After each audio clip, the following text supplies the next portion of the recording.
It is very difficult for a successful and beautiful girl to find a worthy life partner. The question is especially complicated if the girl, in addition to her own merits, is the sole heiress of a huge capital. It almost seems like an impossible mission. Polly has always been a daddy's girl, and her bond with her father grew even stronger after her mother passed away during her student years, after a long and debilitating illness. The father and daughter supported each other through her treatment, and even more so after her passing. They formed a tight-knit unit, not allowing anyone else into their world. After a few years, Mr. Matthews, Polly's father, was tired of his monastic lifestyle and decided to find a life partner. There were some women, but none of them appealed to Polly. It wasn't just jealousy on her part. The truth was that these girls were young, foolish, and only interested in money. But Mr. Matthews understood their motives and totally admitted them. After a series of relationships, he finally chose one, Kirsten, whom he decided to marry. Mr. Matthews, being wise, signed a prenuptial agreement with his wife. Seeing her father manage his love life maturely and responsibly, without going crazy from elderly infatuation, Polly stopped worrying and accepted her father's choice. Deep down, though, she strongly disapproved. But she knew that her father deserved happiness, and if he found it with this girl, then so be it. By this time, Polly herself had become actively involved in her personal life. Initially, potential suitors fell into two categories: those who genuinely liked Polly, but were afraid of her strong character, ambition, and sense of responsibility, and those who were fearless and only interested in her financial situation. Both options were unacceptable to a sensible person like Polly. The girl was deeply upset for a long time, but eventually she gave up and stopped thinking about it, hoping that fate would intervene. And indeed, a chance played a significant role in Polly's personal life. Just a few months after deciding to focus entirely on her career, a fateful encounter occurred. One evening, a colleague from work invited Polly to her bachelorette party. It would have been awkward to decline, so Polly reluctantly agreed, planning to leave after a few hours with a plausible excuse. But the chosen restaurant had live music. The musicians, a small orchestra, played exceptionally well, but it was the saxophonist who captured Polly's heart. He was incredibly attractive and played with such improvisation that Polly couldn't help but be enchanted. Sensing Polly's attraction, the saxophonist announced from the stage that the next composition would be dedicated to the most beautiful girl in the city. It was a compliment no woman could resist, and Polly was no exception. The evening continued with a gallant invitation to dance and a gift of an expensive bottle of champagne sent to Polly's table. This is how Polly's romantic relationship with Albert began. No one anticipated anything serious. However, their relationship not only continued, but also gradually developed. After about 6 months, they decided to live together, and on the anniversary of their meeting, Albert proposed to Polly. Mr. Matthews, to put it mildly, was not happy with his daughter's choice. He believed that a third-rate musician from a tavern could never match his daughter. But Polly stood up for her choice, especially since her father himself was married to a woman from the provinces.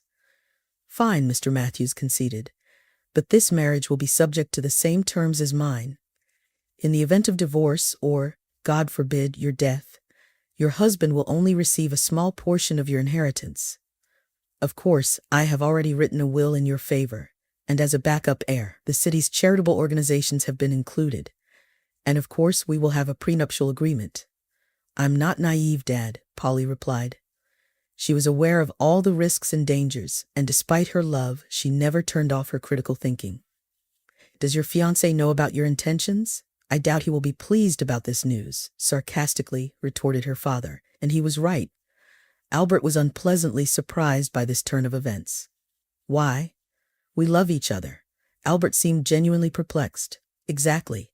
If you love me, you should want to protect me," insisted the bride. "From whom? From myself?" he questioned, his eyes filled with surprise. "From any unfortunate event that may occur. Life is long. Father sees it as a necessity, and I agree with him. I have had a will for a long time just in case, and I strongly insist on a prenuptial agreement. And by the way, it is my father's terms. I cannot go against his word, no matter how much I want to."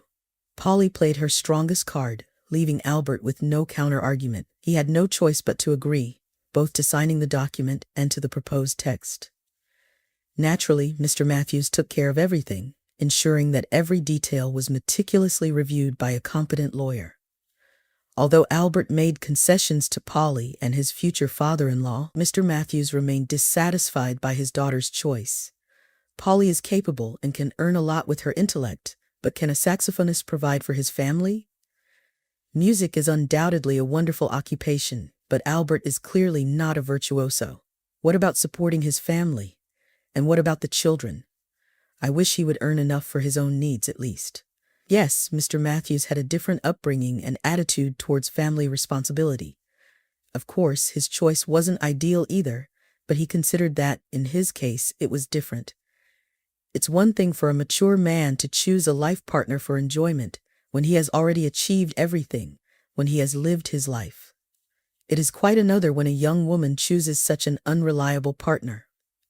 But regardless of Mr. Matthews' worries, the young couple had a lavish wedding and began their family life. Despite the disapproving comments from outsiders, not only friends and Polly's father, but also friends and relatives of Albert, criticized their obvious mismatch. How could a creative musician and a pragmatic and down-to-earth financier have anything in common? It would only become clear in 10 years that Albert was not as creative as he seemed, and Polly was not as pragmatic as she was perceived. Nevertheless, the newlyweds lived calmly. One could even say happily, despite everyone's negativity. They found common topics for conversation, shared hobbies, and had an interesting circle of acquaintances. They worked hard and rarely spent time together. But these meetings were exciting and pleasant, keeping the passion and desire to be together alive. At first, Polly wasn't focused on having children. She was building her career, learning from her father's experience, and preparing for succession. Her husband seemed to understand and didn't insist on having a baby right away. However, after 5 years of marriage, the topic of having children came up more often. Polly realized that it was time to seriously consider it and not miss her chance to become a mother. But just as the couple began actively planning, Mr. Matthews fell ill. His illness was severe, long and painful for him and everyone around him. Understandably, in such a state, Polly was not emotionally or physically ready to plan a pregnancy. When her father passed away, it felt like the light of her life had been extinguished. Despite his prolonged illness, she was not prepared for the loss of her closest and dearest person. At the funeral, people tried to console her, saying, "Thank God he's at peace now." Think of it that way, Polly. Polly forced a smile and accepted their condolences, although, in her heart, she wanted to lash out at such sympathizers. This period in her life was extremely difficult. She wanted to shut herself away and not come out under any circumstances, spending her days in bed, under a blanket, crying and feeling sorry for herself. After a few days in this state, following her father's funeral, Polly realized that it wasn't a solution for her personally. Such behavior only worsened her depression and intensified negative thoughts. She needed to take action to live and function normally. As a result, she made the decision to return to work on the 9th day after her father's death. Work somehow distracted her, gradually pulling her out of her depression. Responsibilities, tasks, and problems constantly arose and needed to be solved. She had to lead people and make important decisions. Polly constantly reminded herself that her father wouldn't want to see her crying and having tantrums about him. He would want to see a worthy successor to his endeavors. The period of life was hardly better than the years when her father was seriously ill. Back then, she could see him, be with him, seek his advice, and simply talk to him. Now, it felt as if she was completely alone, surrounded by the rest of the world. Albert was there for her, but Polly's father's illness had strained their relationship and created a significant rift between them. They were physically side by side, but emotionally separate. That's why it came as a complete surprise to Polly when Albert started such a conversation at a rare dinner together. "Polly, we have a wedding anniversary coming up, 10 years, so maybe we should celebrate it properly?" Albert asked, his voice filled with tension and doubt. "I understand that it has only been 8 months since the death of your father, and we are still in mourning, but I believe he would want to see you happy, smiling. We've experienced so much trouble and grief in the past few years. We deserve a celebration. Some positive emotions. What do you think? At first, Polly was extremely skeptical of the idea, especially since Albert offered renting a restaurant and inviting family and friends for a full-fledged anniversary celebration. Polly didn't feel like it was a significant event, especially considering the strained relationship she had had with her spouse in recent years. Think about the positive memories, the happy moments, Albert persisted. Maybe it will help us become closer again, to remember why we got married and how happy and in love we were. Why do we need a crowd of people for this? Polly questioned incredulously. Well, they are our loved ones, good people. They will come, be happy for us, give us gifts and say nice words. It will definitely improve your mood, at least for that day. Look at yourself, you always seem so gloomy. Seeing Polly's nervous grin in response, Albert quickly added, I didn't mean that you have no reason to feel that way. God forbid, I'm not blaming you. I just want to cheer you up. Maybe we can still make things work. I want it so badly, he said, taking his wife's hand in his palm. Okay, Polly gave up after thinking over the idea. But who will organize all of this? It sounds like a grand celebration, which is nice, but it will take a lot of time and effort to plan. I don't have the ability or resources for that. I'm sorry. I understand. And I don't expect you to do it all by yourself. I have my own resources and specially trained people to help me. We'll hire a firm to take care of all the organization, Albert suggested. So I'll just need to show up at the appointed time and place, Polly clarified. Exactly. Preferably with a good mood, but I won't insist. Albert smiled in response. Polly agreed. After all, if nothing was required of her, maybe Albert was right and it could be good for their relationship. What if everything could still be fixed and saved? After all, marriage requires compromise and giving in to your partner. Albert was so involved in the planning process, constantly sending photos and videos and writing to his wife, that she eventually became willingly ignited by the upcoming event. By the appointed date, Polly was already filled with enthusiasm which infected her husband. For the first time in several years, her mood was truly elevated. The anticipation of a real celebration overwhelmed her. On the eve of the anniversary, Polly even went shopping. She wanted to look beautiful on this evening for him. Polly carefully selected her dress and even booked an appointment at the beauty salon. Unexpectedly, she felt the urge to make a drastic change and dye her blonde hair brown, as well as cut off her long locks. Looking at herself carefully in the mirror, Polly was pleased with her appearance. Her figure-hugging black dress suited her well, and her straight brown hair, reaching the middle of her shoulder blades, gave her a refreshing look. Her transformed appearance surprised everybody at the party, including Albert. Polly received numerous compliments, unlike anything she had ever experienced before. However, it seemed to her that it wasn't just about her looks or herself. Something inside her had changed due to the anticipation and expectation of something good. The inner sadness, depression, and coldness began to recede, making room for more joy in her life. Those present noticed these changes, which created a noticeable difference before and after. Albert was truly delighted and shocked by the transformation. "My dear, you look amazing," he admired. He constantly toasted and complimented his wife, both privately and publicly. The guests also spoke kind and warm words, wishing them many more years of happiness together. The evening was truly magical. Polly felt incredibly happy. It was a long-forgotten feeling and emotion that she hadn't expected in years. She didn't expect to still be capable of such joy. But suddenly, the opposite of what she had felt just moments ago washed over her. Tears of sadness and despair started rolling down her cheeks. Her high spirits were replaced by a sudden collapse, as if triggered by a snap of her fingers. Instinctively, she sought refuge away from the guests, hoping to hide this sudden change in her state and mood. She entered the first door she found and closed her eyes tightly, trying to suppress the wave of panic and fear that seemed to come out of nowhere. Suddenly, she heard a familiar voice. It was her husband, speaking on the phone. At first, Polly couldn't focus on his words. Her inner state overwhelmed everything else. She was about to call out to her spouse for help, but then she caught some of his words. "Baby, you know this wasn't just a whim of mine.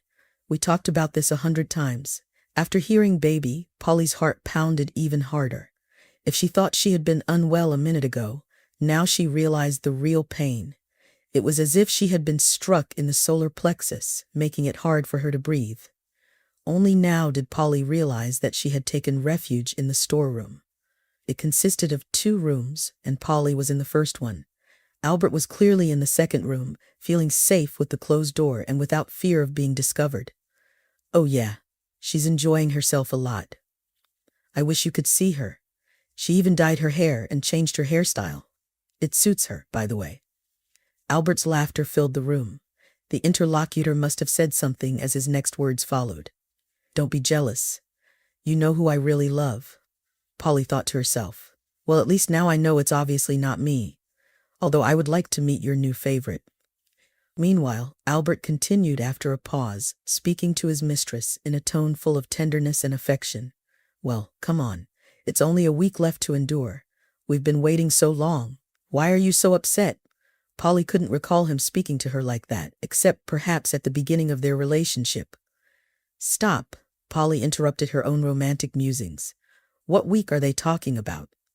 What are they waiting for? Thankfully, the conversation continued. Did you get the medicine?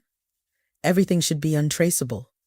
Albert bombarded his mistress with questions. Polly felt another blow as she received the words. Thoughts became jumbled in her head. Something that wasn't supposed to be discovered. Are they planning to kill me? When this thought struck her, Polly struggled to contain her panic and horror. No, that's absurd. My death wouldn't benefit them. Attempting to focus on both listening and thinking proved challenging, with distractions aplenty. The only idea that surfaced after Polly's husband's last comment was the urgent need to activate the voice recorder on her phone. I have to go, Albert replied to the unseen interlocutor. Upon hearing this, Polly was prepared to silently retreat instantaneously.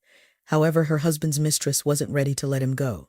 We've already discussed this, my love. Everything is prepared. We've gone through the plan multiple times.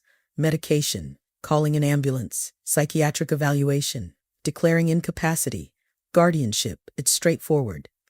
Polly leaned against the wall, grateful for the support it offered. Otherwise, she would have crumbled under the weight of such a clear and terrible plan. Thank you, my hubby, for the accessible and concise explanation, she sarcastically muttered to herself, a grin on her face. That chuckle was the only defense her psyche had left.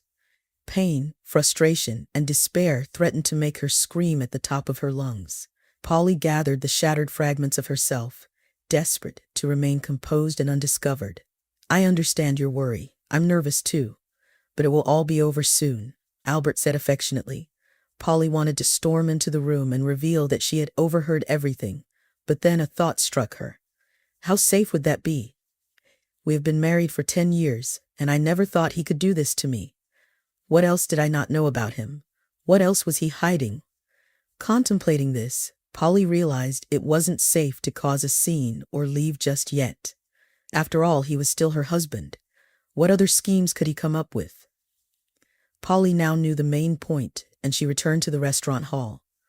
No, I must approach this differently, Polly reasoned to herself, now sitting calmly at the table, not showing any signs that something was amiss. So they're going to admit me to a mental hospital and declare me incompetent? Well, that makes sense. It's basically the only thing my father didn't plan for. In case of my death and divorce, Albert will be left with nothing, while he and his new girlfriend need money. The woman pondered.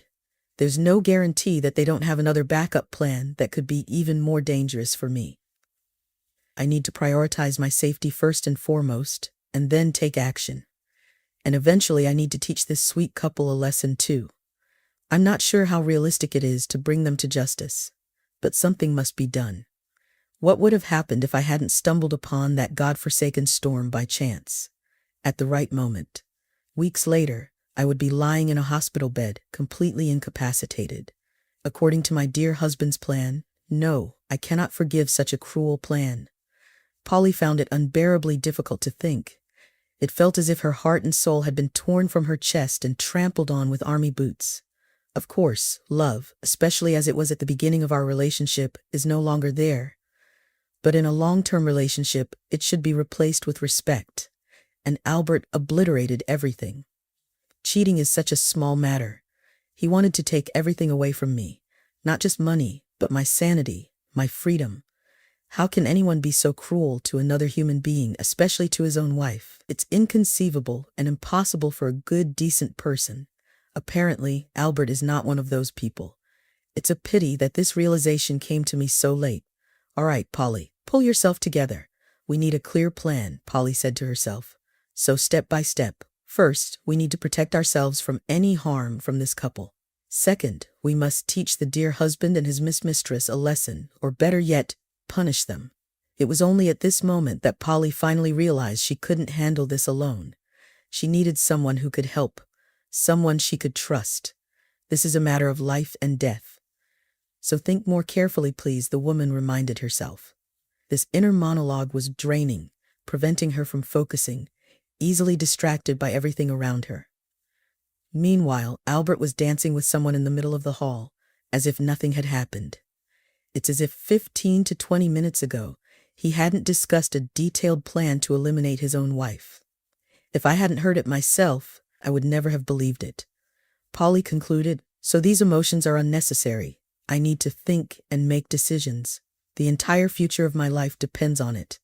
There's no time to complain about fate. And yes, I can trust only Ed. Ed was her school friend. They had been friends throughout their school years and even during their time in college. Then he moved to a neighboring town in another city, and their lives took parallel paths. No, they didn't forget each other and kept in regular contact, but distance had certainly affected their friendship.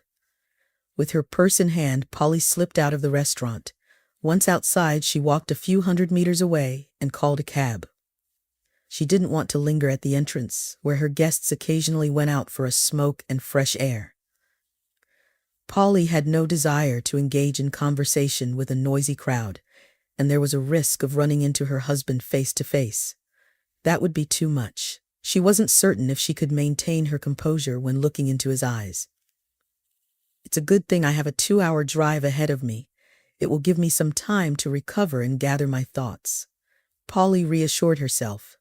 She sat silently in the back seat of the cab, gazing out the window at the flickering lights, the forest, and the scenery, illuminated by the headlights. It was her way of trying to clear her mind. Several times she replayed the recorded conversation, and each time her husband's words pierced her heart like a knife, causing immense pain. Yet she pressed the play button over and over, as if trying to truly comprehend that her husband, with whom she had celebrated their 10-year wedding anniversary, was going to commit such a crime for the sake of money. I wonder if he has any pity for me. Polly wondered rhetorically, needlessly torturing herself with such thoughts.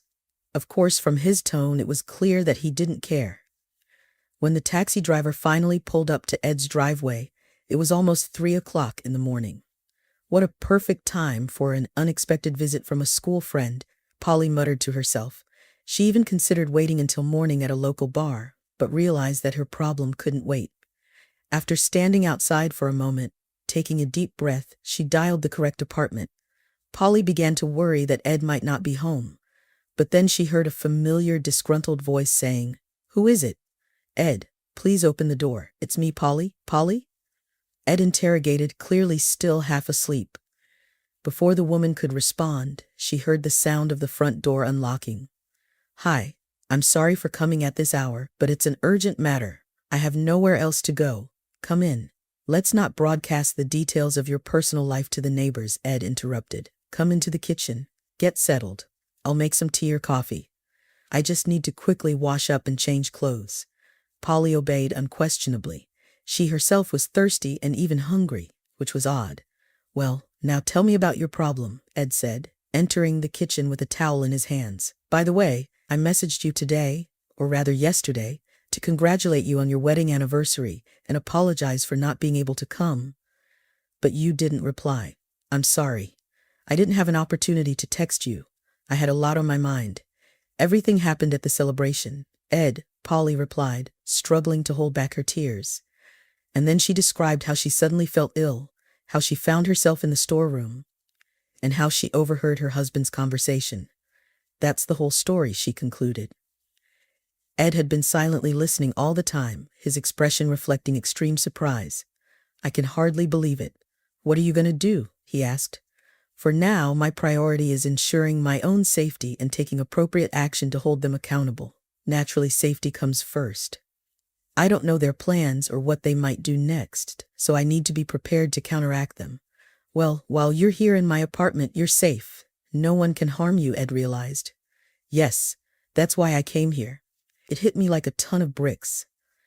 Please forgive me for burdening you with my problems, even without apologizing for waking you up, Polly said, feeling immensely ashamed of her behavior. Enough of that, or I'll be offended. Friends are here to help, to support each other. So since the first step of your plan is taken care of for now, let's wait until morning to figure out our next steps. You need some rest. I'm sorry, but you look terrible. You know, even Monica Bellucci would look terrible in such a situation. Polly was a little offended. She understood that the friend did not want to hurt, but her female feelings also required protection, especially now after the treason and betrayal of her husband. Oh, it was just a bad joke. Okay, tomorrow, as soon as we wake up, we'll try to call one person. I think he can help us, Ed said, and then suddenly, as if awake, added, Polly, did Albert call you? Did he write to you? Does he even know where you are? No, I turned on airplane mode on my phone as soon as I got into the cab. Clearly, he's called me hundreds of times, probably as soon as he noticed my disappearance. Just what am I supposed to tell him? Nothing yet. Reasonable. Well, let's keep it that way until morning, and then we'll decide what's best. As soon as Polly's head touched the pillow, she fell asleep instantly, but nightmares overcame her all night and morning. Finally, waking up around 11 a.m. and feeling worse than before the dream, Polly went to the kitchen, where Ed sat waiting for her with a cup of freshly brewed coffee. Good morning. How did you sleep? He began the conversation good-naturedly. Hi. To be honest, awful, Polly replied in a still, sleepy voice. I'd been having nightmares non-stop. Well, let's start the case then. I had a friend in the army. You must have seen him more than once. His name is Paul, remember? To be honest, no. Maybe visually, not the point. Now he holds a serious post. He works at the law enforcement. Where? Polly didn't understand. Why are you like a little one? He will help you. I say, he works at the law enforcement. There are all sorts of services that don't need extra publicity, or even a superfluous mention. Oh, I don't care. I totally believe you. And by the way, you don't want to put your own security service in the company on notice as well? Clarified Ed. Clarified Ed. I don't know who's in league with Albert, who his mistress is. The fact that I'm aware of their plans, they don't need to know yet. Quite logical. Then I'm calling Paul. Polly sat in the kitchen, drinking her coffee. Ed stepped out to talk confidentially, and a few minutes later he came back, quite satisfied. He'll be here in half an hour. The man smiled. He's fast. Yeah, but I don't ask for his help often. And now I said it was an earnest matter. Indeed, not half an hour later, the doorbell rang. Ed went to open it and came back with a man under 7 feet tall. Paul. Polly, nice to meet you. Well, tell me about your problems, Polly. The woman began to repeat everything she had told Ed before. Now everything was much harder on the mourning head, strangely enough. Yesterday it had seemed like a horror movie she'd seen from the outside, and today it was different, much worse. And that's very clever, Paul said after Polly finished her story, and they listened to the audio recording together. What? Said Ed tensely. Clever, I say, so you have a prenuptial agreement in case of divorce and a will in case of death. Your incapacity fits perfectly to bypass all obstacles to your money. Well, it's a good thing you didn't write anything to him out of emotion. Now we need to write him something, otherwise he might panic with his lady of the heart. I can tell you from experience that the worst thing is when a man who has nothing to lose panics. No one knows what they can do. Logical, yes, agreed Polly. But what should I write to him? You need to write something non-suspicious so that he can believe it, so that it won't even occur to him that you are aware of his plan, Paul said firmly. Maybe play into their plan too, said the woman after a short thought. What if we come up with a reason for my disappearance, which will confirm once again my lunacy? I mean, it would be like a trump card for their plan. Polly tried to explain her train of thought. I don't understand, said Ed, confused. But I think I understand. interrupted Paul. But still, plausibility must be preserved. Men are usually fools, but your version will be scrutinized by your rival. I'm sorry if it hurts. That's what I was thinking too. They're trying to make me look crazy. Apparently the reason for my condition will be made out of my father's illness and his death. Polly's voice trembled at this point, but she pulled herself together and continued. I'd been on medication and seen a therapist, so I suggest writing something similar to, I can't stand it anymore. I miss my dad so much. I need to be alone. Polly finished and waited for the men's reaction, nervously biting her lower lip and playing with the rings on her fingers. That seems fine to me. All right, write him all this, and I'll take care of the rest of things from here, Paul said and walked away. Ed escorted him out and closed the door. When he returned, Polly asked, What do you think?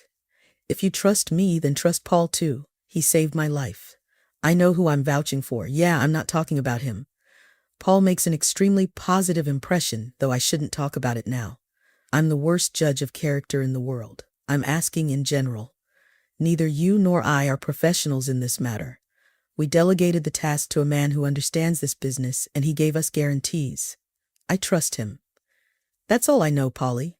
I'm sorry. I'm just very nervous, Polly said, and then added, Listen, I saw your bachelor's refrigerator.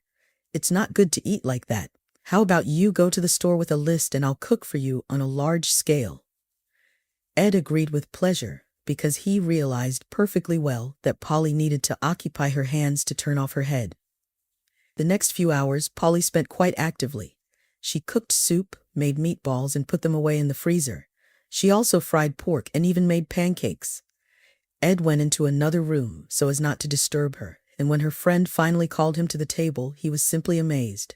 Wow, do you often cook so much? No, of course I don't have time. I don't eat much at home, Polly said sadly. Ed reproached himself for asking such a question.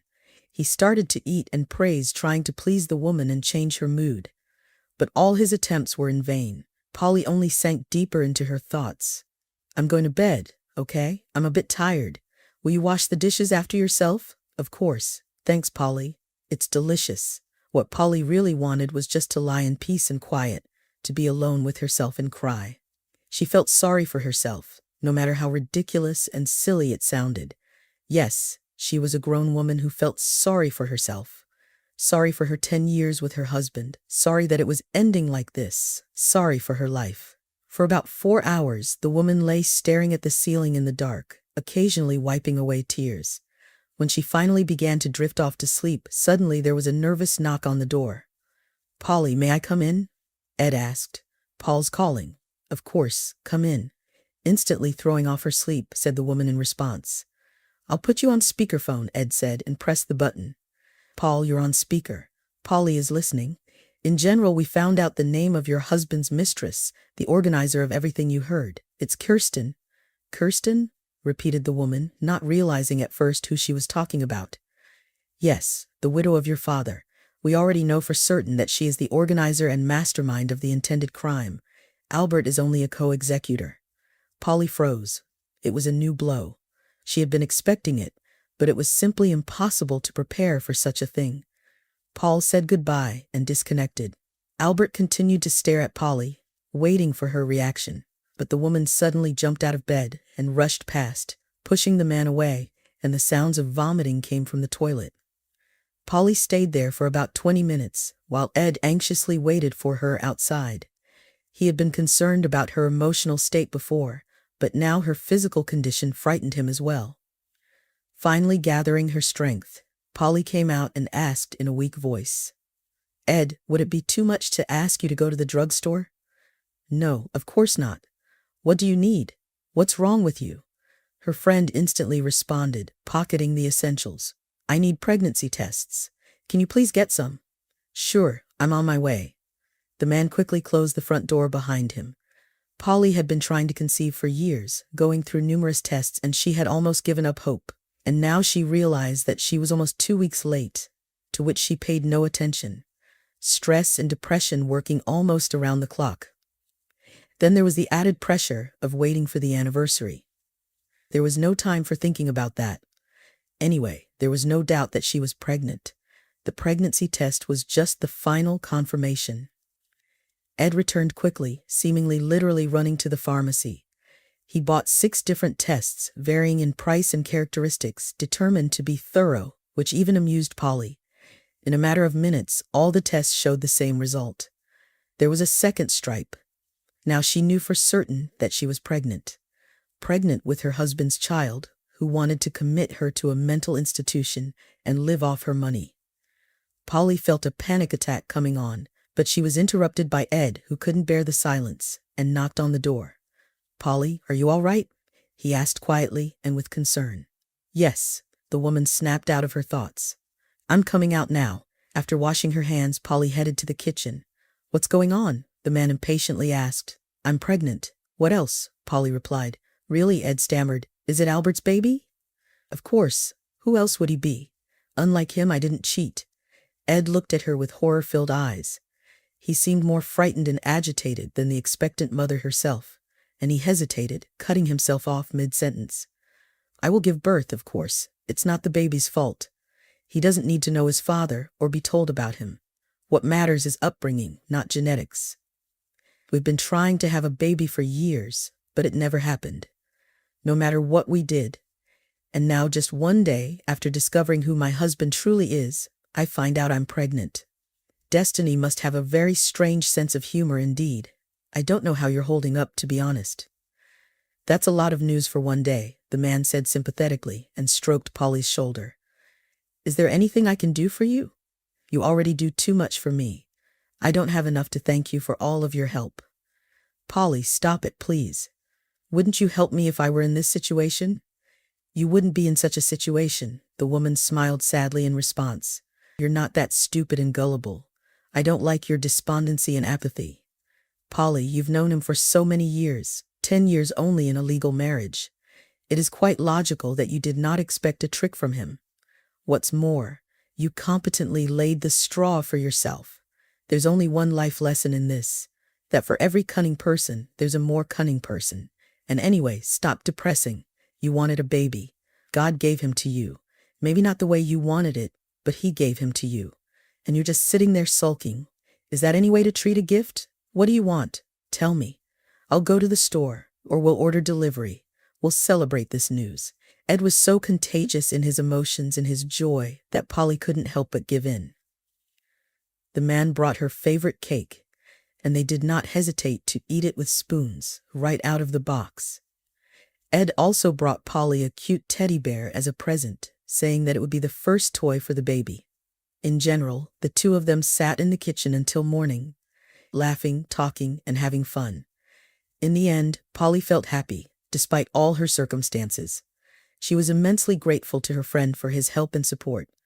They suffered without information for almost a week, but Paul did not report anything and did not call them. Ed tried to call himself several times, but only received a laconic answer. "If there is information, I will call." This greatly discouraged both Polly and her friend, but in this situation nothing else depended on them. It was necessary to submit to fate and wait for results from the competent man. So they were greatly surprised by the doorbell ringing at 7 in the morning. Ed went to see who was there. It turned out that on the threshold stood Paul and smiled happily. "Good morning. How are you?" "Hi," Polly called from the room. "What's the news? You're in a hurry to get right to the point?" "I have news. Can you make me a coffee?" "I've just got off the road. I've been rushing half the night to get here." Polly, having hastily brushed her teeth and cleaned herself up a bit, ran to organize a quick breakfast and make coffee. When everything was set up and everyone sat down at the table, Paul began his story. "Sorry, I'm starving. Since yesterday morning I've only been drinking water. There was no time at all. Anyway, Polly, get ready. Let's go back to your place in the city. The investigator's waiting for us. Albert and his accomplice have been detained. There's evidence, and they're already playing a game. Who will give up his accomplice faster?" Polly listened to the conversation in silence, afraid to even say something, afraid that it was a dream, that she would wake up again in a nightmare, in that storeroom, and there would be no Ed and Paul next to her, and there would be no pregnancy ahead, but a place of residence in the padded room of a psychiatric hospital. "Polly, are you okay?" Ed asked, noticing the fact that the woman was silent. I'm fine, guys, thank you so much. Polly forcefully held back her tears. It's early to thank yet. When they're convicted, then it's a different matter. But now you are perfectly safe, because they will be in custody until the trial.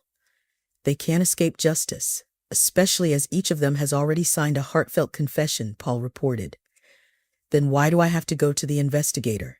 To testify. You're the victim. You filed a statement. Well, you'll file it retroactively, so get your stuff. When Polly went to her room, Paul said to Ed, you talk to her. She's gonna have to meet her husband and his mistress. No other way. No other way? Paul, she's pregnant. I'm afraid for her. Is she pregnant by that jerk? Yeah, by her husband, of course. She didn't know. Poor woman, even though she's rich. Well, we'll help her any way we can. Even the trip back to the city was difficult for Polly, not to mention what she experienced at the investigator's office. It was so gloomy there. The investigator tried to cheer her up, but it didn't help. Polly wanted to get up and run away, although Paul had made arrangements, and the procedure took as short a time as possible. So, home? Ed asked when they finally got out and into the car. Where's my home now? Polly interrogated philosophically. Can you take me to our old country house? I can. But why there? Kirsten wasn't there. Albert wasn't there. I want to erase those people and the memories of them from my life forever. I'm going to sell the apartment where we lived, and the house as well, and buy a new one. I don't want to bring my baby where that monster lived. Radically, said Ed, starting the car engine. I'll never be able to clean up, and I'll never be able to clean up what happened without it. Stop your wailing, Polly. Imagine that fool Albert wouldn't have been provoked by this Kirsten. He alone would not have decided to commit such a plan, and you would live with him, not suspecting how he really feels about you and who he really is. Yes, you paid a heavy price for it, but fate gave you a child in return. Isn't that a good exchange? Despite the pressing feelings, Polly was eternally grateful to fate that she had a man on whom she was able to lean in a difficult moment. It's scary to imagine what would have happened without him. Ed stayed at Polly's house for a week and helped her with all the difficulties that arose. He went with her to the doctor, helped with documents, went to the investigator. In general, his help was difficult to overestimate. After Ed's departure, the woman had to learn to live alone again.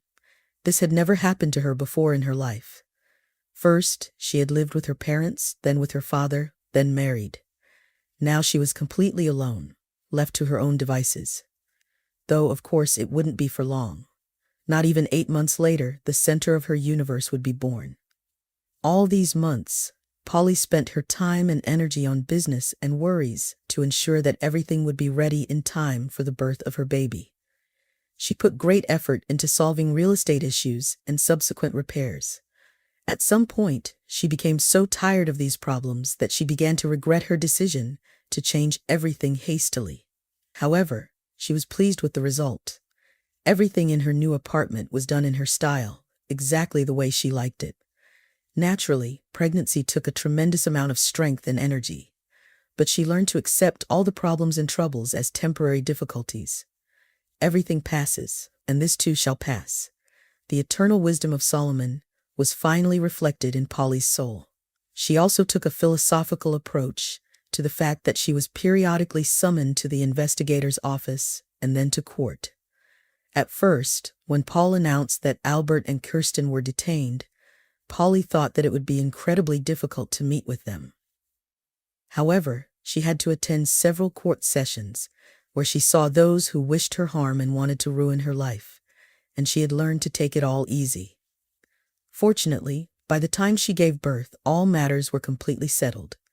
She had bought and arranged the new apartment, prepared all the baby things, set up and adjusted her business, finalized the divorce, and even the trial was completed. Polly gave birth to a wonderful and healthy boy. Although the labor had some complications, everything ended safely, and that was the main thing. Both mom and baby were no longer in danger and felt good. Polly named the boy Ed in honor of her best friend. Ed met Polly and the baby at the discharge from the separate house. Along with him, Paul also arrived with a huge bouquet of yellow chrysanthemums, Polly's favorite. Take a look at Paul. He's a good man, Ed winked at her. and it seemed that even without his recommendation, Polly had already been paying close attention to him for quite some time, and he turned out to be a really good man. At first, Paul helped because of his friendship with Ed. Then he helped her through his work, and then through his personal friendship with Polly, visiting her more and more often and assisting with various small things. It never even occurred to the woman, for the first few months, that this tall man was simply expressing his sympathy in this way, trying to woo her. And so it all started between them.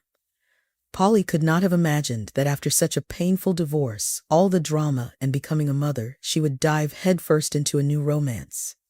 But her heart told her that Paul was worth it, that he wouldn't let her down or betray her.